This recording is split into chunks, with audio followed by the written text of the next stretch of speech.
Meu avô Benedito sempre foi um homem de poucas palavras, mas quando o assunto era Roberto Carlos, ele se transformava em um crítico implacável. Durante toda a minha infância e juventude, nunca consegui compreender por que um homem tão sereno e ponderado como meu avô nutria tamanha aversão pelo cantor que o Brasil inteiro idolatrava. Para mim, Roberto Carlos era simplesmente o rei, aquele que embalava os domingos da família e cujas canções todos sabiam de cor. Mas para o vovô Benedito, havia algo muito mais profundo por trás daquela antipatia, que eu só vim a descobrir. Depois de sua morte, Benedito nasceu em 1928, no interior de Minas Gerais, filho de uma família de pequenos comerciantes que prezava acima de tudo a honestidade, o trabalho árduo e a autenticidade nas relações humanas. Ele cresceu ouvindo as modinhas sertanejas, os sambas de raiz e as marchinhas de carnaval, uma época em que a música brasileira tinha, segundo sua visão, mais alma e verdade. Meu avô sempre dizia que música de verdade era aquela que nascia do coração sofrido do povo, que contava histórias reais de gente simples que lutava pela vida. Quando Roberto Carlos começou a despontar no cenário musical brasileiro, no início dos anos 60, meu avô já era um homem formado de 35 anos, com opiniões bem definidas sobre o que considerava arte autêntica. Ele trabalhava como contador em uma pequena empresa familiar e era respeitado na cidade por sua integridade moral e sua capacidade de avaliar o caráter das pessoas. Por isso, quando a Jovem Guarda explodiu na televisão brasileira, Benedito imediatamente identificou algo que o incomodava profundamente naquele movimento. Para meu avô, Roberto Carlos representava tudo o que estava errado com os rumos que a música brasileira estava tomando. Ele via naquele jovem cantor uma artificialidade calculada, uma construção de marketing que nada tinha a ver com a verdadeira expressão artística. Benedito costumava dizer que Roberto Carlos não era um artista genuíno, mas sim um produto comercial criado para agradar massas e gerar lucro, sem qualquer compromisso com a autenticidade ou com os valores tradicionais da cultura brasileira. A crítica mais severa do meu avô se dirigia ao que ele considerava a natureza oportunista da carreira de Roberto Carlos. Benedito percebia que o cantor havia mudado completamente seu estilo musical várias vezes ao longo da carreira, sempre seguindo as tendências do mercado. Em vez de manter uma identidade artística consistente, começou imitando Elvis Presley e outros artistas internacionais. Depois se tornou um crooner romântico, sempre adaptando sua imagem e seu repertório ao que o público queria ouvir no momento. Durante os anos 60 e 70, quando Roberto Carlos estava no auge de sua fama, nossa família vivia em constante tensão musical. Sempre que o cantor aparecia na televisão ou no rádio, meu avô mudava de estação com uma expressão de desgosto que eu nunca conseguia compreender. Ele dizia que aquilo não era música brasileira de verdade, que Roberto Carlos estava corrompendo a identidade cultural do país com suas imitações baratas de ritmos estrangeiros. O que mais irritava Benedito era o que ele chamava de hipocrisia artística de Roberto Carlos. Meu avô percebia uma discrepância entre a imagem pública do cantor e sua personalidade real, algo que ele conseguia identificar através de pequenos gestos e atitudes que observava durante as apresentações televisivas. Benedito tinha uma capacidade impressionante de ler nas entrelinhas do comportamento das pessoas, uma habilidade desenvolvida durante décadas. Avaliando a confiabilidade de clientes e fornecedores em seus negócios, ele costumava apontar como Roberto Carlos tratava seus músicos acompanhantes, a forma como se posicionava no palco, sempre em destaque absoluto, e a maneira como controlava rigidamente sua imagem pública. Para um homem que valorizava a humildade e o trabalho em equipe, aquela postura de superioridade e centralização da atenção era inaceitável. Meu avô dizia que um verdadeiro artista divide os méritos com seus colaboradores e não precisa diminuir outros para brilhar.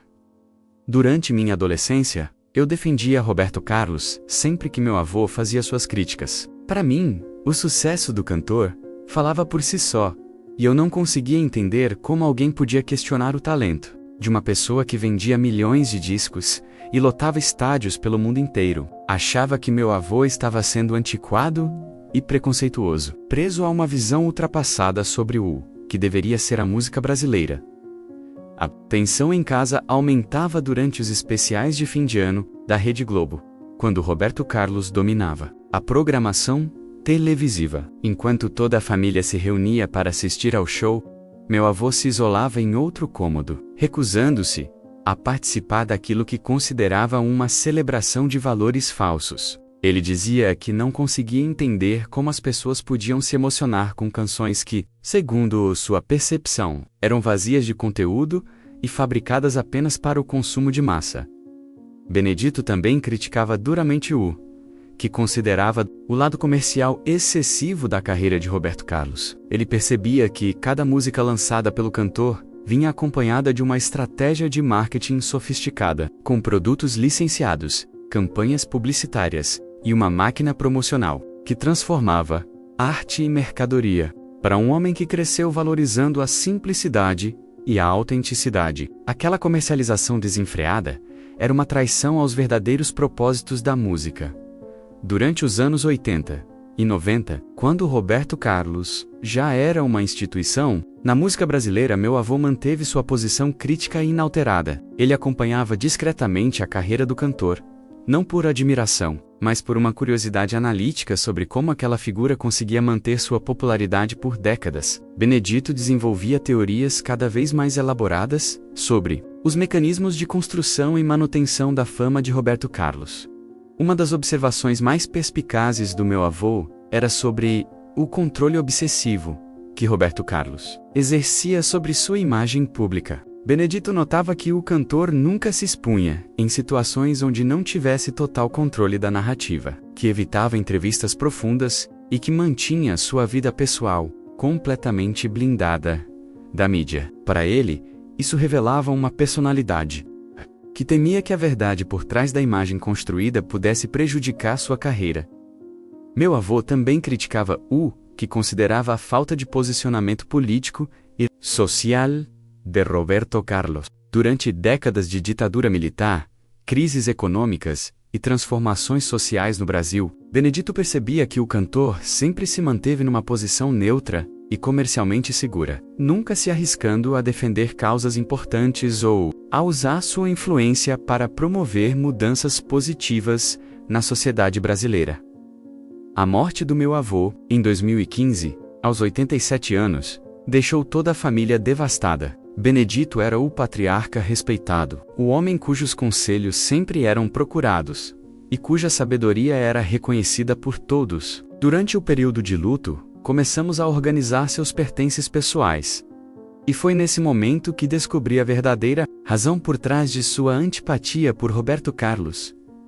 No escritório particular do meu avô, encontramos uma pasta cuidadosamente organizada, com recortes de jornais e revistas sobre Roberto Carlos, coletados ao longo de mais de 50 anos. Não eram matérias elogiosas ou de fã, mas sim reportagens investigativas, denúncias e artigos críticos, que revelavam aspectos controversos da carreira e da personalidade do cantor que nunca chegaram ao conhecimento do grande público.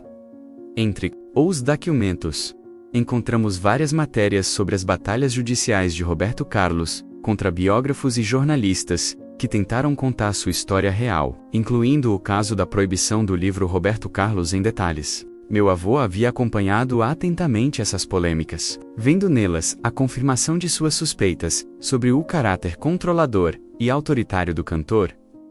Descobrimos também reportagens sobre o caso do plágio da canção O Careta, quando Roberto Carlos foi condenado judicialmente por copiar a música Lúcaras do Amor, do compositor Sebastião Braga. Para meu avô, isso era prova definitiva da falta de autenticidade artística que ele sempre percebeu no trabalho de Roberto Carlos. Ele havia guardado toda a cobertura jornalística do caso, sublinhando trechos que confirmavam suas teorias sobre a natureza oportunista da carreira do cantor. Mas o documento mais revelador que encontramos foi uma carta que meu avô havia escrito para si mesmo, datada de 1985, onde explicava detalhadamente suas razões para não gostar de Roberto Carlos. Na carta, ele revelava que sua antipatia não era baseada em preconceito musical ou geracional, mas sim em uma percepção aguçada sobre aspectos do caráter do cantor que só se confirmariam, décadas depois, Benedito escreveu que sempre percebeu em Roberto Carlos uma necessidade obsessiva de controle, que ia muito além do que seria normal para um artista. Preocupado com sua carreira, ele identificava sinais de autoritarismo na forma como o cantor se relacionava com músicos, jornalistas e até mesmo com o público, sempre mantendo uma distância calculada que impedia qualquer forma de intimidade genuína ou vulnerabilidade humana. Na carta, meu avô também revelou que havia feito uma pesquisa discreta sobre os primórdios da carreira de Roberto Carlos, descobrindo histórias que nunca foram amplamente divulgadas, sobre como o cantor havia tratado alguns colegas e colaboradores durante sua ascensão ao sucesso. Benedito encontrou relatos de pessoas que haviam sido prejudicadas ou ignoradas, quando Roberto Carlos não precisava mais delas, confirmando suas suspeitas sobre uma personalidade fria e calculista. A descoberta mais impactante foi uma série de anotações onde meu avô analisava a discrepância entre as letras românticas das canções de Roberto Carlos e sua vida pessoal real. Benedito havia notado que muitas das músicas mais emocionantes do cantor falavam sobre amor eterno, fidelidade e valores familiares, mas que sua vida privada não refletia esses ideais. Isso era mais uma prova da artificialidade de toda a construção artística de Roberto Carlos. Entre os documentos, encontramos também cartas que meu avô havia trocado com outros críticos musicais da época. Pessoas que compartilhavam suas percepções sobre os aspectos problemáticos da carreira de Roberto Carlos. Essa correspondência revelou que Benedito não estava sozinho em suas opiniões, mas fazia parte de um pequeno grupo de intelectuais e músicos que questionavam a autenticidade e a integridade artística do cantor.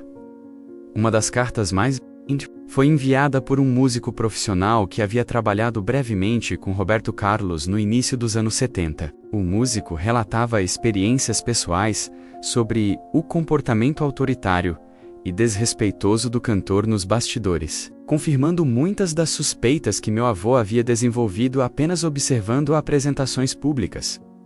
Descobrimos também que meu avô havia acompanhado atentamente a polêmica do comercial da Friboi, quando Roberto Carlos, que não comia carne há 30 anos, aceitou milhões de reais para promover produtos cárneos. Para Benedito, isso foi a confirmação final de que o cantor era capaz de trair suas próprias convicções pessoais em troca de dinheiro, revelando uma falta de integridade que ele sempre suspeitou existir.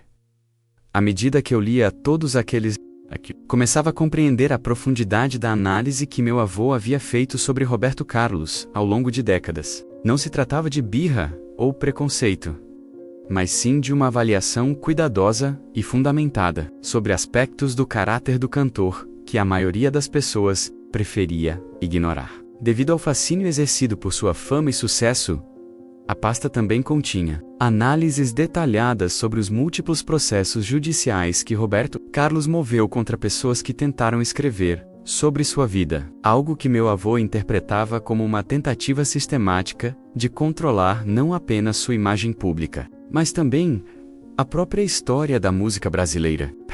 Isso revelava um ego desmesurado e uma visão patrimonialista sobre sua própria biografia.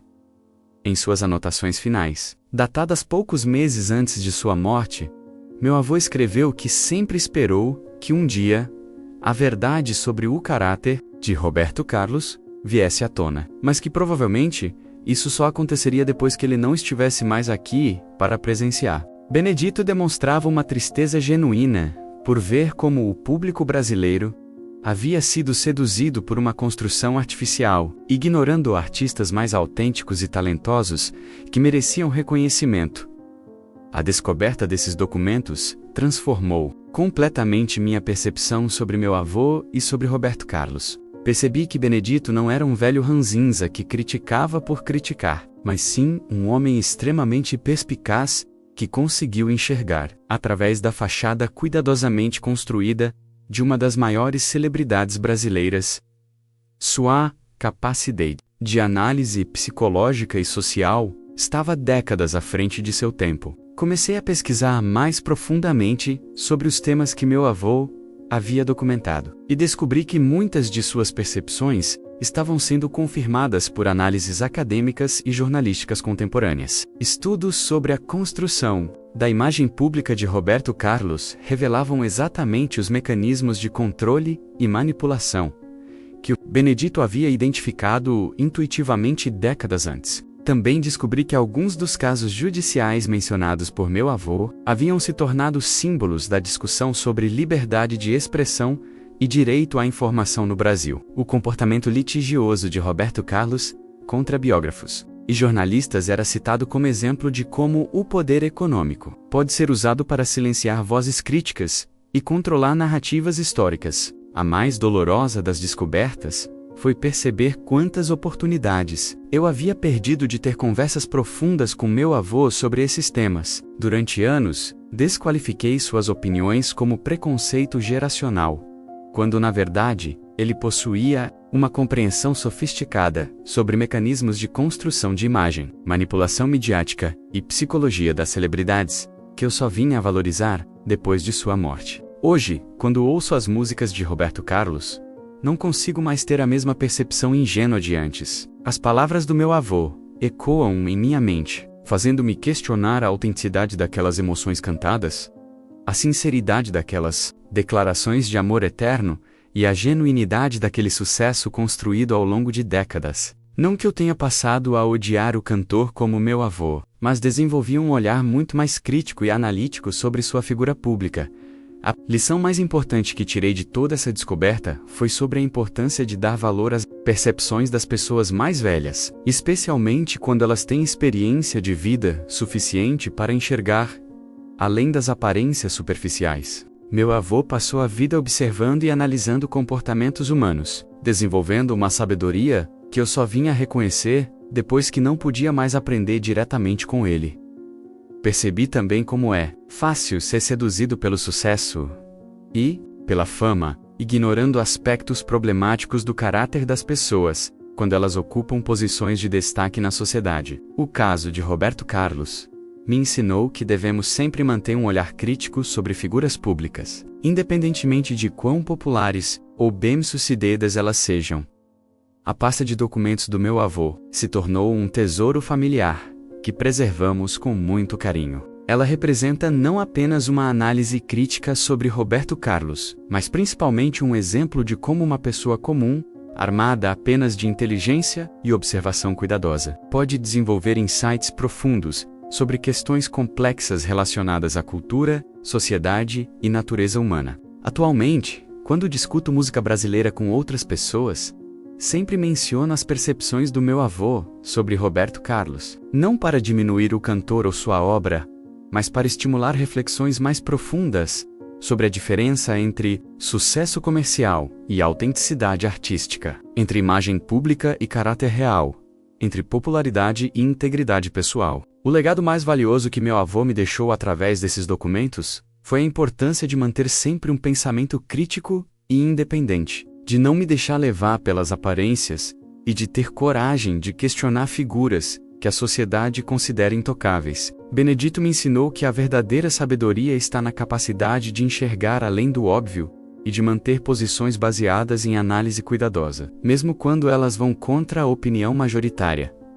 A história da antipatia do meu avô por Roberto Carlos se tornou um exemplo em nossa família sobre como pessoas simples e honestas muitas vezes conseguem perceber verdades que intelectuais e críticos especializados demoram décadas para reconhecer. Benedito não tinha formação acadêmica em música ou comunicação, mas possuía algo muito mais valioso: a capacidade de avaliar o caráter humano com precisão e honestidade. Hoje, sempre que Roberto Carlos aparece na mídia, seja em shows, entrevistas ou polêmicas, eu me lembro automaticamente das palavras do meu avô. Vejo o cantor através dos olhos de Benedito, prestando atenção em detalhes que antes passavam despercebidos, questionando narrativas que antes aceitava sem reflexão e mantendo uma distância crítica que me permite ter uma visão mais equilibrada sobre uma das figuras mais complexas e controversas da música brasileira.